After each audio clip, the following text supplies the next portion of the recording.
Hello, everyone. Welcome to the Silent Voice, um, and welcome, Raminta. Welcome, you too. Yeah, and today's topic is we talked about it yesterday on the Instagram related to conflicts, and this topic is about how to recognize when the conflicts become ignites into a major uh, fights between the relationship, how to recognize the sparks that you can be aware of, how to manage the conflicts, and how you can be aware of the situation. As a partner, you both needs to work on the conflicts. It's not a single person's responsibilities. So we are going to talk about how to recognize conflicts when it sparks and how to manage as well. So thank you again for watching. Yes, and I think that the first, what we have to mention to understand how works our brain, that when we get in the high level of conflict, when it's affect us very strongly, we are getting in the instinct, like motion, let's say, where are just two options to fight or to flight. There is the option to froze, but it's very simple with to fly, because we are running away or we are just frozen and we cannot speak at all. We are getting in the fight uh, area, and we have to understand that during that, in a conflicts, we are not able to think logically or to understand what would be the best solution. Usually what is happening during those conflicts, when they are getting in the emotional state, people or partner are starting to ask like logical questions, and all what he hears is just some kind of insulting, blaming, screaming, and they are thinking that there is no logic. So when one person is very emotional, there is no possibility to be logical answers into a conflict. And I think that everybody needs to understand that when we are talking about the fights between two people, especially in a romantic relationship, where we are in general very, very emotional. What do you think about that? Yeah, I absolutely agree that normal human behavior is fight, flight, and freeze. There is few more too, but these are the common behaviors. And most, if the both partners are intimately or know each other, frozen part is most of the time it's gone, unless it is a severe situation. Then one partner is just bombarding to the other partner. There is I some think other. when there is a possibility of physical abuse, then you Yes, are getting frozen because of the big, a high level of fear. yes, but that is very rare, uh, like extreme cases. But other fight and flight is most commonly being observed, like in any relationship, and that is very natural. Yes, we don't think logically when we are in conflict, and one of the partner is emotionally just reacting to those emotions. Absolutely. I mean, there is no way that other person can be not emotional, feeling the same like what you mentioned about blames, complaints, and personal attack. That is how it feels. And when it feels to the other partner, that person is also going to get into that emotional state rather than thinking logically how to manage that conflict. So it's a very natural, and it requires uh, a lot of practice. on a daily basis how to manage conflicts. That is why I think we talked about an interesting topic like humor in relationship. I think there is needs to be some kind of how to manage that conflict. Maybe use some humor, maybe use some empathy, compassion. At least one partner can do that if you are in clear head. Uh, yeah, it is difficult to understand, first of all, what is going on when you hear complaints, you blames. So it's not easy to manage those emotions when you are feeling that way. Yes, and especially it's not easy to even understand for the partner who not even at the same state. So I would share some of examples what you see when person is very emotional. Yeah. What I usually see is the person when he's getting very emotional, he's repeating the same sentences. Like, for example, he's keep repeating the same and the same and the same, and no matter what kind of question you are asking for him, he's repeating the same. For example, you didn't bring the trash out. Like, and he is repeating that as a blame, and he cannot explain anything logically.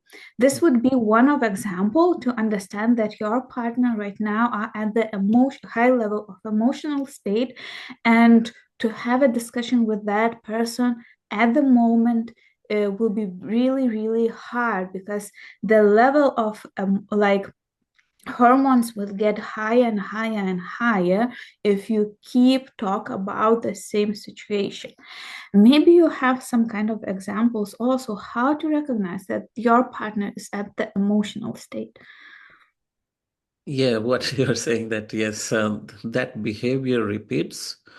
Um, I can give some example from my own personal experiences, because most of the time when you do certain things certain way, you are used to it, and if your partner keep complaining like you need to wash this way, you need to clean this floor this way, you need to let's say change the diapers this way for babies, it's very annoying.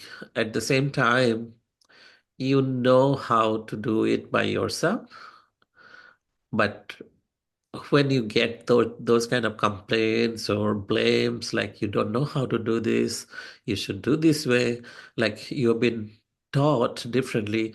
And we are adults, we know how to do things by ourselves. And of course, I mean, if there is something that you are not doing hygienically, let's say you are not cleaning the plates properly, dishes properly, and when you start to use those washed plates, you'll see still there is some leftover food marks. Of course, those are the things, I mean, that has to be, if I'm doing that, that I need to consider that, yes, probably I'm not doing it right, how I should be doing it. Or, yeah, these are the patterns. I think these are the small things that comes up in the relationship, and these are the small conflicts that gets bigger at some point. And in order for, suppose I have to change myself, so I have to be accepting that, yes, I'm not doing it right. If I don't accept it, then if I say I'm right all the time, then there is no compromise, there is no understanding between both partners, then there will be fights. And that same thing is going to come up in future, always. Like, I've been telling you to do this way and you are not doing it. And if something goes wrong, um, another example is like uh, when my dog was little, he used to just look into the trash all the time. He always um, be in a like very curious about if he finds bones, right? The dogs are like that. They will be looking into the trash. And if someone is leaving that trash door open or the trash is outside, then of course one partner is going to let you know or tell you that why you are doing that, because of that the dog getting sick. And if if I'm going to repeat that all the time, of course, the consequences are going to be bad. So these are just the household, like you said, the trash, getting the trash out and all. That I is think how. that you misunderstood the question. I'm telling that during the conflict, when a person is in a high level of stress, usually, like when you are in the high level of stress, having a very emotional situation during the conflict, not at the daily base when you are cleaning dishes and your partner is always blaming. I'm not talking about that. I'm talking about that repeating, like, like you see that person is lost when he is telling like, oh, I didn't bring the trash out. Oh, I didn't bring the trash out. Oh, I didn't, like, it's like always repeating the same question, the same sentence all the time. Mhm. This shows that person is stuck because of the high level of emotions, high level of stress hormones. You can see the same after car accidents. Mhm. At the fight situation, people usually they get out of the car, for example, and walking in the circles, or also repeating some. I remember one time when I saw a car accident, I was stopping to help one woman. She keep repeating, I need to pick a blanket from the car. I need to pick the blanket from a car. Like we cannot stop her because she was in the high level of stress. The same is happening during the conflict with the partners, but you maybe don't notice that your partner is getting in such a high level of stress that he is starting to repeat the same levels. And then it's not a situation to push him more, but to understand that you need him to give some space to relax, to get out of that emotional situation. This is what I was talking about and questioning you. Like, if you do something and during the daily basis your partner is blaming about that, this is the situation where you are not sitting and talking and not putting some efforts to build those relationship together. This is how I see. But it's like, when you I remember when you have a CD, and there is a stretch in the CD, and you keep repeating the same sentence. So the same situation is when a person is in a high level of stress. Yes. So why do I remember these events? This I'm talking from my personal experience because these were the things were repeating.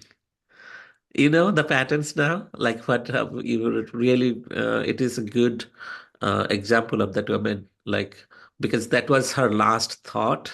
Probably she had, and after that she went blank probably.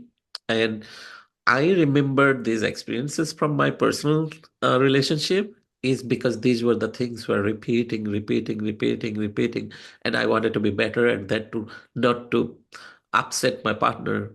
But I always kept those like, how can I not make some mistakes so that she won't be Yes, upset? but I think everybody knows that you was in a very manipulative relationship where there was never a happy person in your life, and always complaining is very typical, like psychopathy, especially for the woman. So it's very natural that it's like came up to your head. But if we think about a high level of emotions, what also I can see as like anger being in a fight position, you see that person is getting very strict, like very a lot of tense, especially in his like high, like in his chest, in his arms.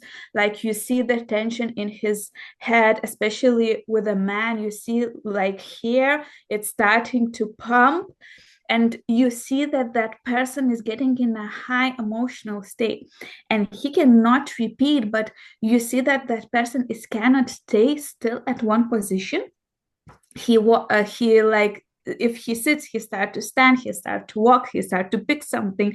He is starting to do necessary things, like that you see that he's going up and coming back. This also shows that person cannot control himself. He's getting in that instinct like position where he is moving because there are so much stress hormones in his body that he has to release somehow. And in this case, if the person is more on the flight situation, he will leave the home, or he will leave the room and close the doors. Usually, what also is happening in the high level of stress, you want to pee or you want to poo, because this is also what release, because there is a situation in animals, and that's also happening in us, when that it's one of defensive thing. If you pee on yourself, then like animals cannot hunt you or don't want to eat you because your smell is different. So you see that in the bugs also, like they release something because of the high level of stress hormones.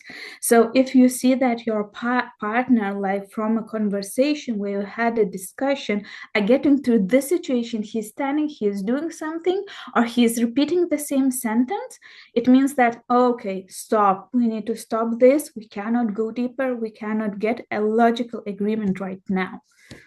Yeah, I totally agree. I think if it is a healthy relationship, not a manipulative and all, um, I think one partner would see that side of the emotions, how it has been displayed physically, in the physical. That is why it's very um, important to understand our own body language, how we behave when we are stressed, or how we behave when we are in anger or any kind of negative emotions.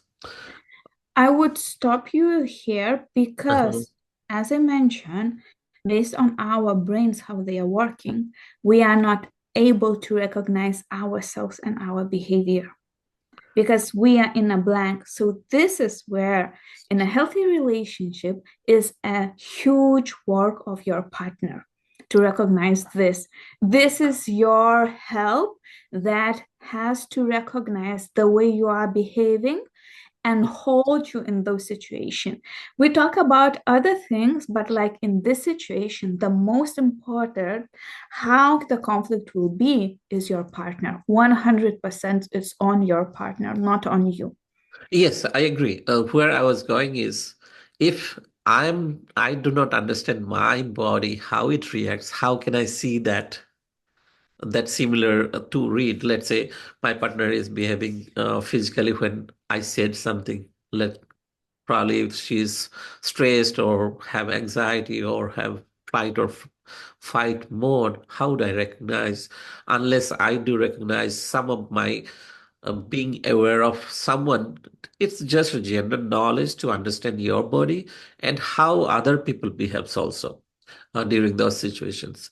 Because it's in order for me to understand someone else, even in public, if you are having a conversations, how people reacts to the conversations, you might see that if you did offend someone by accident, so that you better watch your language, how you're saying, because cultural wise, there are certain things in different culture and religion, you should be aware of what you are saying. Similarly, it's good to know human behaviors or body language to be aware of, unless, like you said, it's totally on your partner.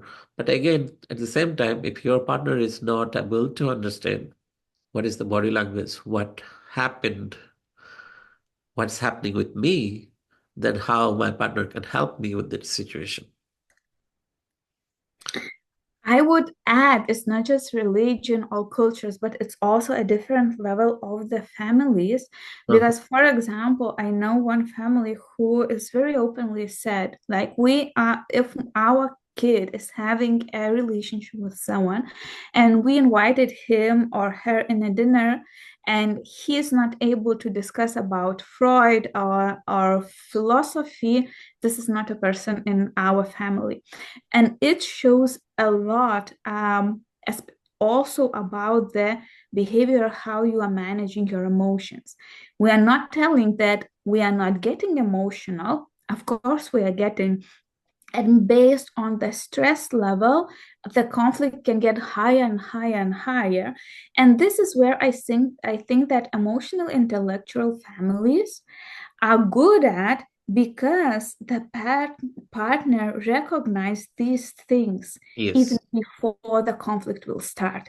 And we will talk about two other things, but when you look at that healthy families where the kids are very like relaxed, very free, and where the partners are having that connection and relaxed conversations, especially during the meetings without the tension.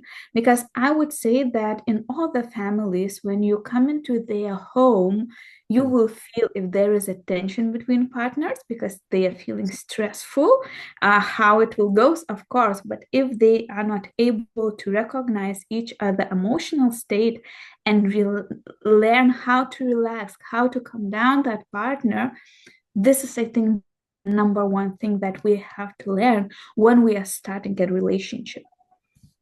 Yes, that goes to your intuition's gut feeling of reading a room. Remember, I mean, as an adult, we know how to read a room through your intuition's gut feeling, the energy in the room, and how to start conversations. Yes, when let's say my children's friends are coming to the house, depends on what is the environment, because children are very sensitive. They can understand this energy of the room and start to behave differently. They start to behave the way they perceive the environment. And as a child, I can tell my experiences. Yes, some homes when I used to go, I feel so free, even though they are not part of our family, but just friend's house. I've always been treated like a family member and be let do whatever, go to any rooms or talk whatever you wanted to talk. You feel that space. But some other friend's house you go, you just go stay outside the door unless you are invited inside and asked to sit somewhere. Like there is different feelings based on those houses or families, how their dynamic is. So it's I very agree. Yes, I agree with you 100%. I know in which my friend's house I would never go. yeah. Even if they invite, I will say no because there is no for example, fight right now, but the tension of the house, I can remember it even today. And there are other home where you feel so free, so welcome, and so relaxed from your childhood. So I would say if you want to start a relationship, and you see that there is a divorced woman or man, see how often in their house are coming their kids' friends. This shows really that this is a welcome area, because if kids' friends are avoiding to come to your house, this shows that they cannot feel themselves, they cannot feel relaxed, and the tension because your emotional state is also high. This is a very good example, and thank you for bringing this. But I think that in general, we talked about the emotional thing, and this is the topic number one.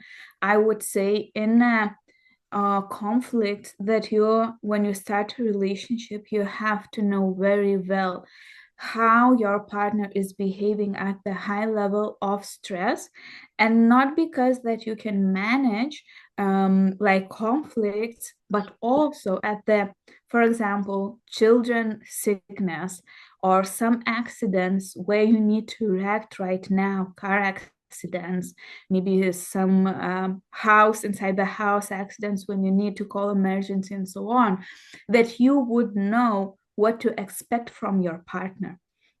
And this will teach you also how to act in this situation.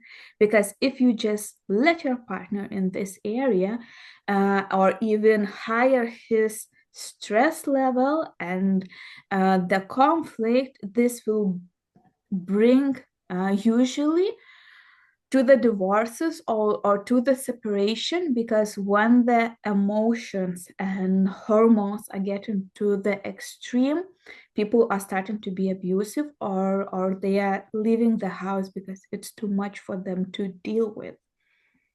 Yeah, that is why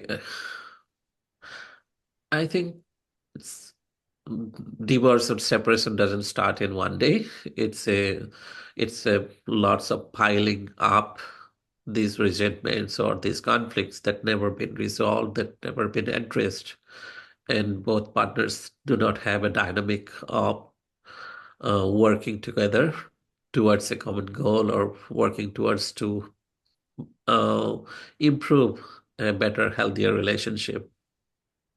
So that is why I think it is very important to understand even from the beginning of the relationship after moving in together to notice this conflict because the conflict doesn't start if you're staying separately. The conflicts becomes more visible, not conflicts. I would say two persons when they live together, that is when you started to see the small details and to have those conversations if there is any kind of disagreements, conflicts, whatever you wanted to say. Because when two partners are living separately in separate houses, it's a different case. So what do you say about it? I would say differently because when you are together physically, when you're living together, it's much easier to read the body language because we know Yes. that all the emotions what we are seeing is in life. This is how we learn in the nature by being with each other. And I would say that if you are in a distance relationship, what you see, for example, with a partner who is traveling a lot, you would see that there is a lot of fight. One partner is coming back home or partner just left.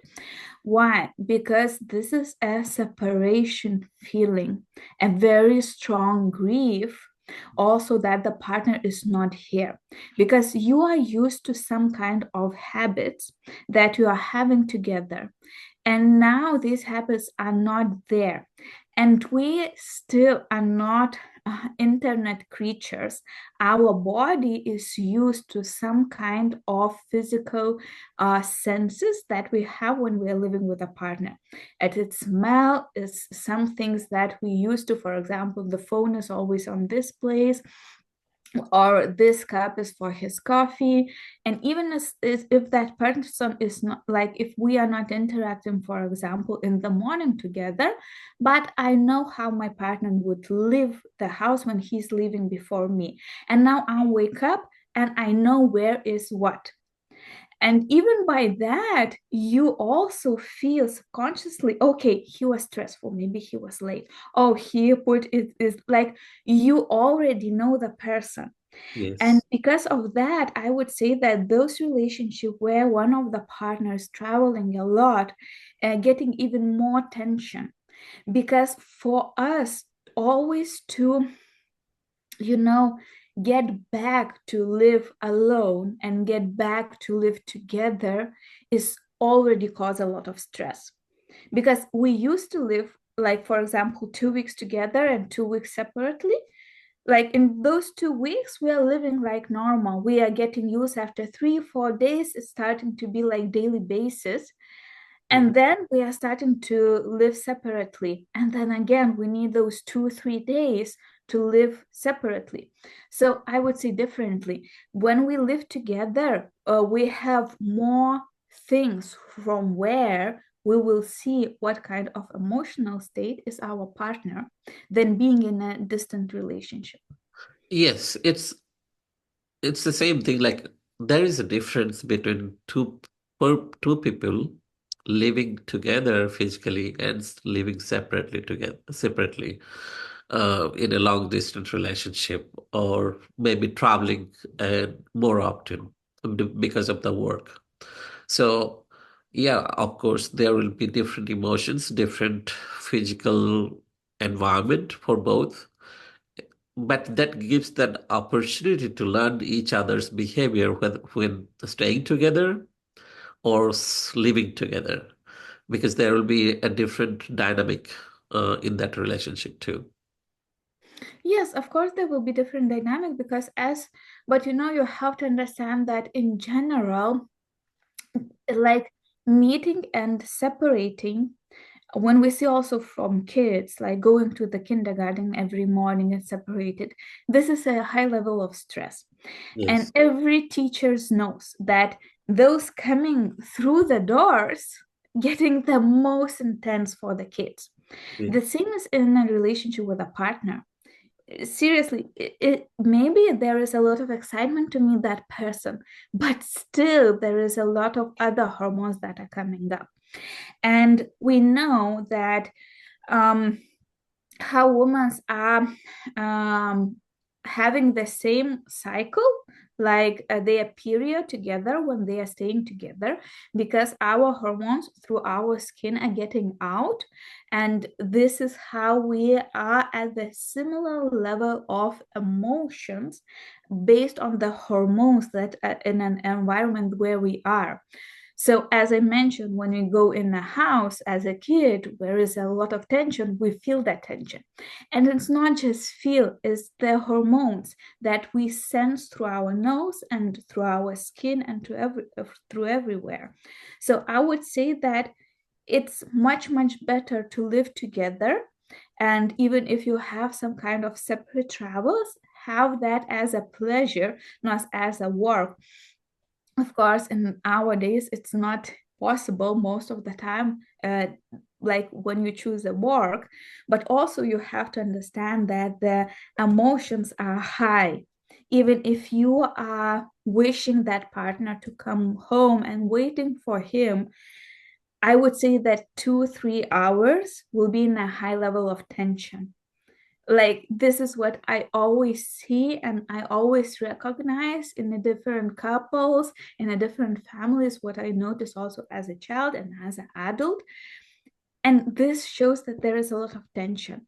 So, but when we are living together, we are synchronized, especially in a healthy relationship, and we are feeling so relaxed and calm when a partner is coming back home, when we know that our partner will come back every evening, when we have a routine. And why I'm like, it looks like, okay, so in a long distance relationship, you can meet every 2 weeks, and this would be a routine. 2 weeks is way too much because you disbalance that hormones that you sense through all your sensors, like, and this is where you learn how to live alone. So like, and coming back every evening and have that 2 or 3 hours in the same space by balancing everything is a recovery if you are having a healthy relationship. Yeah, this actually reminds me of my parents' relationship because my dad used to work far away. And as a child, I do remember that whenever dad used to come back, yeah, maybe the day, first day and second day would be fun because he would bring a lot of things, maybe toys, books, and everything. But slowly, then if he stays for 1 week, then it will be stress, like because he would be asking for homework, doing studies, and how am I doing? It used to be stressful, like when he's going to leave, waiting for him to leave. But I don't know what was my mom was going through at that time. I have no idea. But it used to feel much more happier when he used to be there. But slowly, as a child, because it was a very disciplined, my family was very disciplined family about studies, that we were forced and disciplined about do better at school, do study. So that fear of being uh, uh, like being mentored by my dad, it was like fearful, like always being and on the edge, like whether I'll be able to answer whatever homework he would give. But that dynamic that gets created because of the parents, because of the couples, and how children feels or children's friends feels, it's all depends on those couples dynamics and the emotions what they go through. That is why I have whatever emotions, feelings I have as a child because of my parents. And that reflects. So being a couple, being a partner, I think Yes, there is a lot of challenges, but if both partners can work together to understand emotionally each other and be intimate with emotional and intellectually too, because it's two persons' emotions. Like you did mention about the females' cycles of periods, which plays a very uh, very crucial role in that, like emotions. And as a male, even the male doesn't go through that period, but at the same time male goes through the mood cycles of mood swings, mood changes based on, again, the day dynamic with the female, how it works out. So both has some emotional ups and downs, of course, because it doesn't, nobody has can figure out that females are more emotional than men's. It's not. Even men are emotional, but how they express or not express, totally men's has that limitations compared to females. uh, but both has ups and downs throughout this monthly cycle, and both has to be aware of each other's emotional ups and downs to work together. Yes, and I would say a couple of things from what you taught. First of all, about your experience with that. This is, as a child, you just remember, okay, when the dad is coming, if he's staying for longer, I will be stressful because he will ask about the homework. And if your dad would be there every single day, you get used. This is what I'm telling. Like when my partner, for example, is coming back after 2 weeks, I would be in a stress. Like, oh, I didn't clean dishes, I didn't clean floor. Now he would recognize it, will blame me or not. Like, this is what is happening when you are having a separation, like in between a relationship, because you relax because uh, out of the control, but it's not a control, it's a relationship, how you build it. And the second thing why I mention a period of woman, because this synchronization caused a scientific research how it's happening. And then they notice that our hormones are balancing when we are in a similar area. That's why it's very important to choose 6 people with who you are around, because this will make your emotional state in general. But let's go back to the topic and we will talk about the second part. It's about respect other person's space when he needs it, not to escalate the conflict. And I would see in it two different ways. Mhm. First of all, if I see that my partner just in general needs space and I want to talk about some kind of hard topic, I would say that you also have to give some space for that person and recognize that now it's not a time and not a place to speak about that. What do you think about it? Yeah, it's very important. I think this comes with the attachment theory. I think both partners has to know how both has different attachment styles. That would give much more insight into how to deal with this kind of situation, and how to recognize that what your partner seek. Uh, s- because not everybody has the secure attachment style, and I think even if one person is secured in the as a secure attachment style, but that secure attachment style can be influenced because of your partner, then you will have a different attachment. So it's necessary to understand each other's how they act, react, depends on their attachment style because of their personalities and learnings from childhood. So I would, if you are okay, we can talk about that, how to understand and how to behave if someone is avoided, someone is uh, There are different attachment style. Anxious, disorganized, and Anxious, healthy. Yeah. disorganized, and healthy, secured.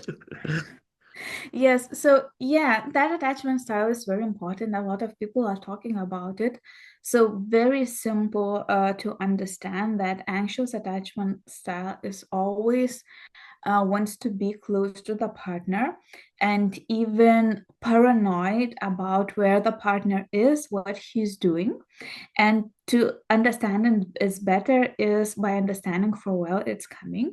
It's from the caregivers, is usually from mother or dad who are abandoned them. So it means they didn't get any attention from them unless they are stood on the table and scream a lot or do something bad.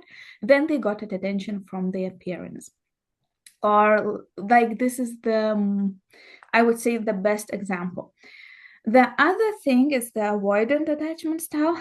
One person is avoiding uh, the partner like as much as possible, not interact, and especially it's visible after a while when you need to go to the some kind of commitment.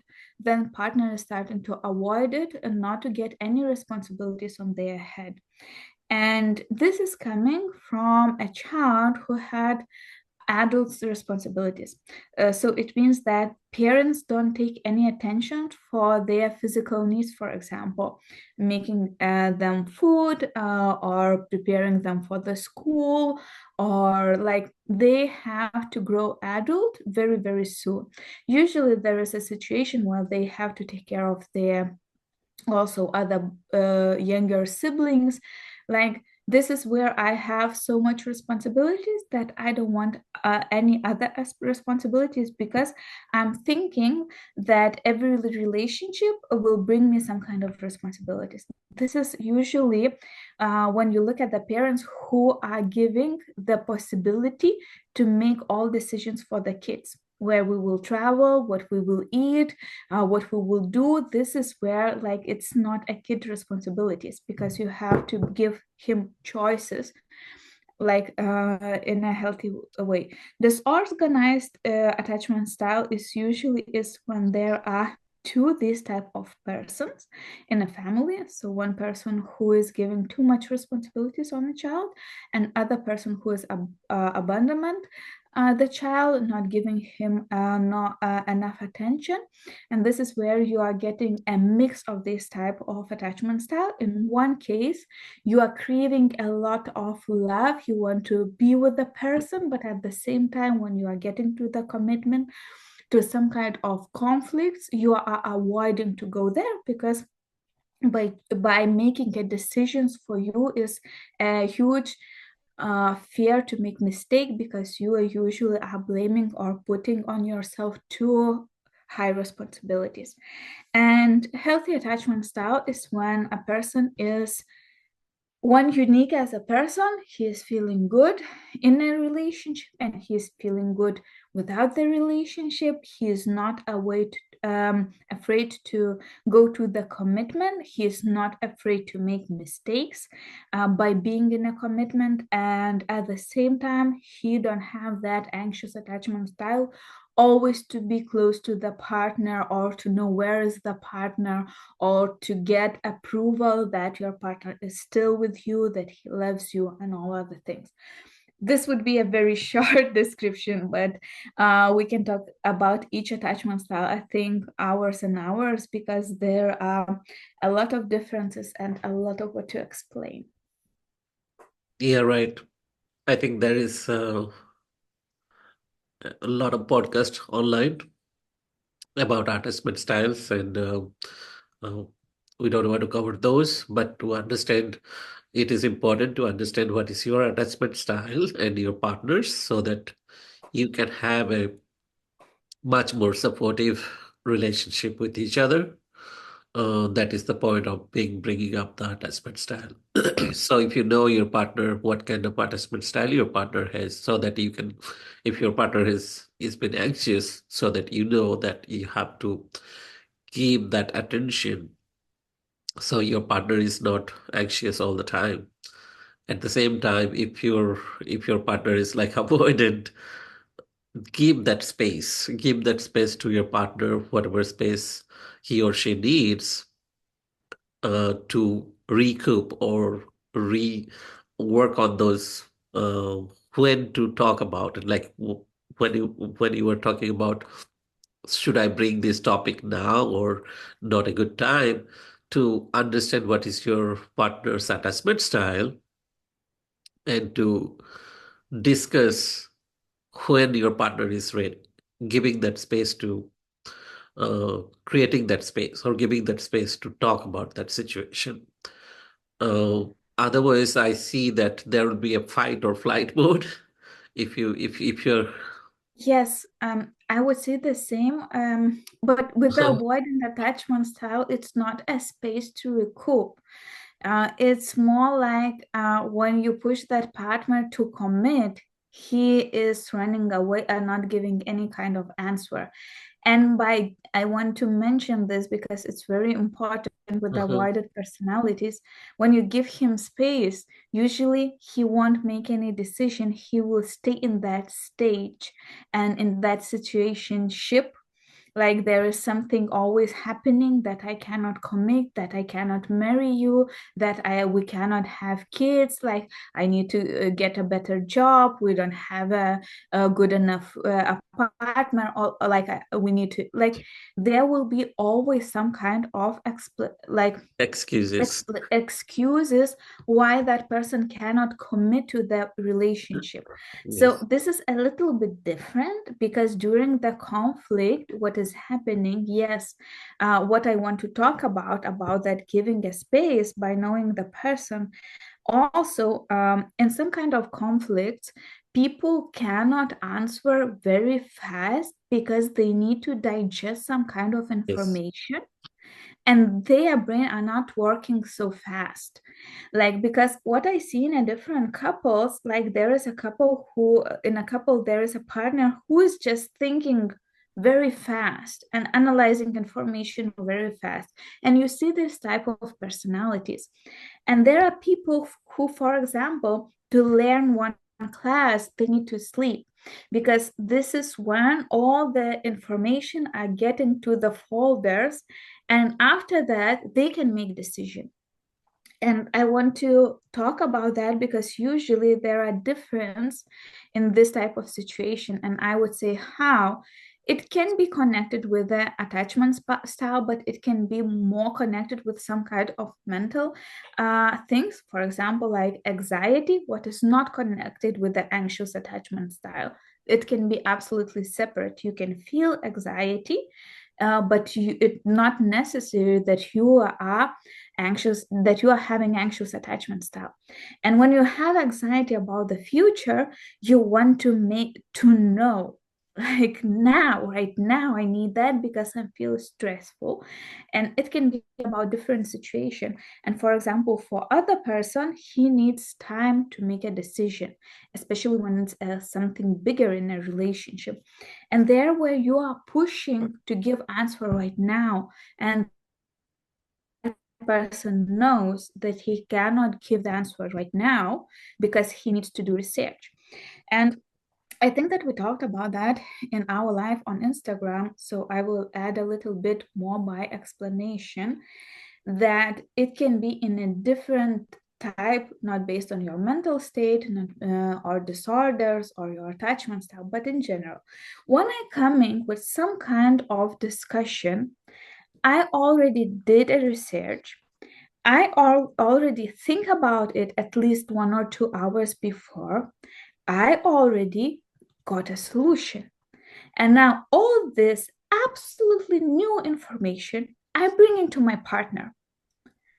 Like it's not possible that your partner will give you answer right now because he didn't do those all steps before. And for you, it's everything new, everything logical. I check everything. For example, by buying a car, Mhm. like you did research, you analyze, you see the price, you see your savings, you see a possibility, you call for some kind of dealers, you get, and now you bring the car, like, look, I look this car and I want to buy it. And your partner will look like, come on, like it's new, we are buying a car.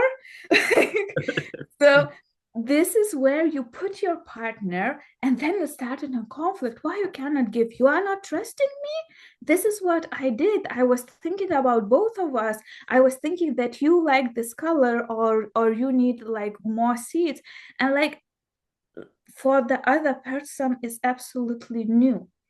So this is where I would say this is where you can get straight to the conflict. If you want to understand that this situation is absolutely new and you need to give some space for your partner to think about it, to digest that information that you bring, and possibly he will come with you with a answer yes, or he will bring some more ideas or his insights, and then you will make a decision together.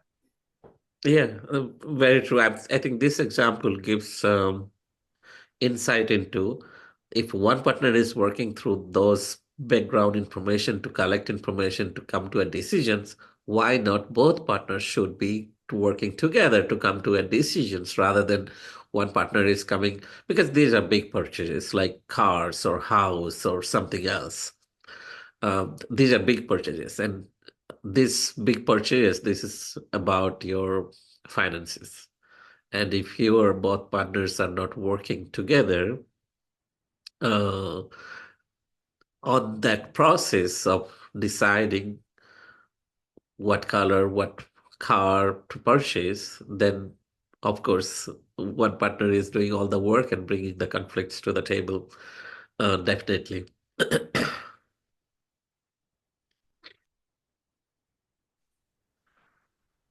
You're back. Yes, so you can continue. Yes, so both partners has to work on the process of making any decisions because decisions are not made by only one partner and just to dump the information on the other partner to get a conclusion, yes or no, because decisions are about, if it is about both partners, they have to decide. Even a job change or a change of location or change of house. I mean, these are big decisions. Of course, it's going to impact everything around, not just your relationship, your children's future and their environment too. So every decisions in a relationship has to be worked together. Doesn't matter how small or how big it is. That shows the depth and the intimacy between two partners, how they make decisions. It's not about small or big decisions. It's about how well you work together to come to a conclusion. So it's And about avoiding conflicts. yes, and it's also about a small conflict. Just imagine you are like you are home and your partner just telling you, okay, today we will eat pasta. And you're like, oh, whoa. Or today we are cooking together. Or today my friend is coming. And like it's like, these are small things, small decision. Or today you will bring kids to the school. Like it's it looks very simple, but it shows a very high level of controlling and leading.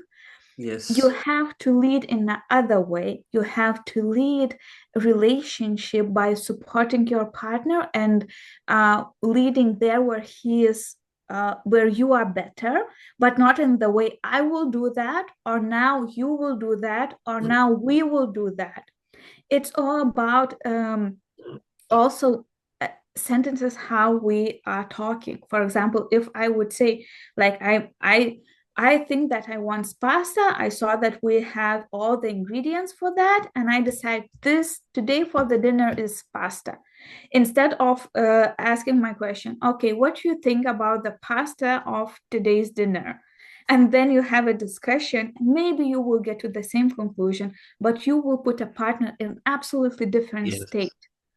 So Yeah, it's this is, about accountability and responsibility and sharing those together. It's not about power and control. I think in a relationship, when the power and control comes to one partner, like that is where that unhealthy relationship starts. because you will get, meanwhile, you will always get a fight by Yes. person defending his, respect by telling, no, I don't want pasta, for example, or being silent and agreeing about everything. Like, okay, pasta, pasta, I don't care. But it also shows a lot about the intimacy in a relationship. And this is where I would say that give space and respect your partner, because this can bring you to the conflict very, very fast, and in a separation also. When you always just bring the information, make a decision, make a decision, why you cannot decide, why you cannot agree. Like, this is what kind of tension you are bringing to the relationship when you are behaving like that with the partner. Yes. And it's natural what you said that not everybody can process and digest information the faster way or the slower way, whatever it is the way. Because if I'm slow in processing all the information, that doesn't mean that I'm not equal to your partner. Like it's not about This is where I see that yeah, there is a misunderstanding. yes, Why?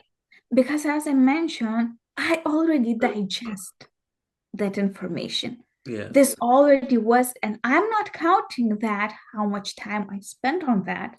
But right, now I am telling you that you are slow because I already spent a week by thinking about this. And I want you to make a decision through the night. Tell me in the morning. Like, this is the yeah, time frame yeah, that I'm giving, and telling you are slow. Why you cannot think faster? Why are you processing so fast? What there is to think?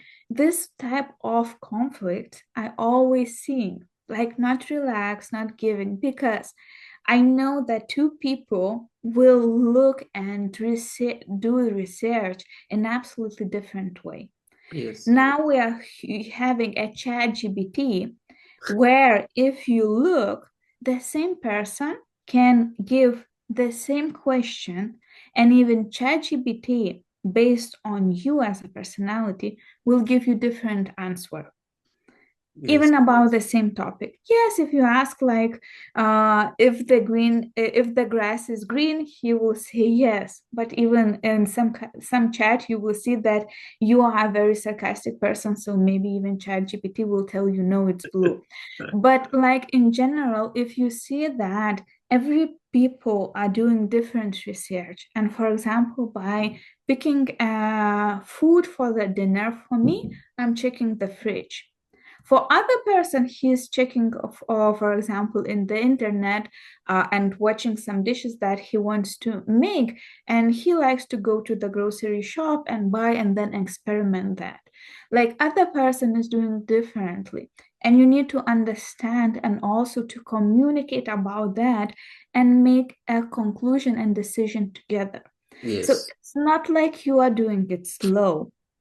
I would say no. Usually that person who bring the question on the table already did a research, and he don't count how much time he spent it on that. And this is yeah. where the frustration is coming. I think this concludes is to how much respect you give each other as a partner. Because inclusive, if you're not including your partner to make a decision, it shows the respect, love, and uh, the intimacy between two partners. I think that these are very simple things, but it has to be worked on a daily basis. How you make decisions, uh, regardless of your attachment style, but it's about respect and love and kindness to each other. And our last thing that I want to mention, it's not a bit discussion, but in general, then conflict doesn't define your relationship. So, Yeah. based on all what we were talking, our emotional state, that we digest that information and we bring on the table, and now we are hurrying our partner to make faster decision, this not identify us as a personality, because this is absolutely different state of mind. And Yes. this is not like conflicts don't identify us as a partners together. We cannot make a decisions what type of relationship we have just based on that. It's just a part of our relationship, not whole relationship and not whole personality, because it's just one side. Yeah, I totally agree. And I would say that in this situation, in this context, conflict is the best things to have between partners. Because without conflicts, you are probably going to go into a gutter. We both agrees that okay, this road leads to this beach, and you end up in a ditch.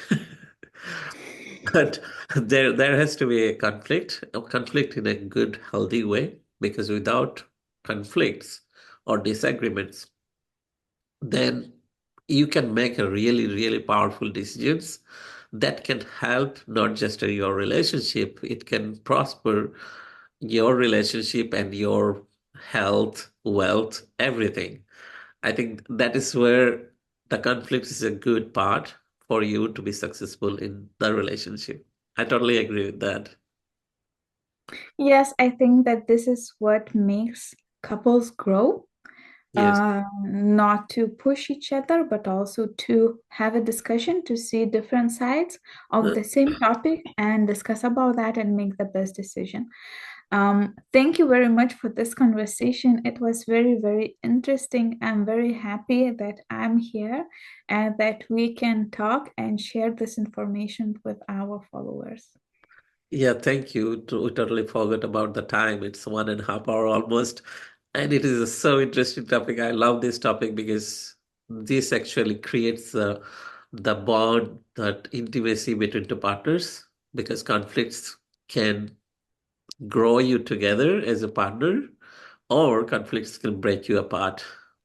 So this is a very interesting topic, and we can't stop talking about it more and more. Thank you so much for being here, and thank you everyone for listening to us. Thank you, everyone.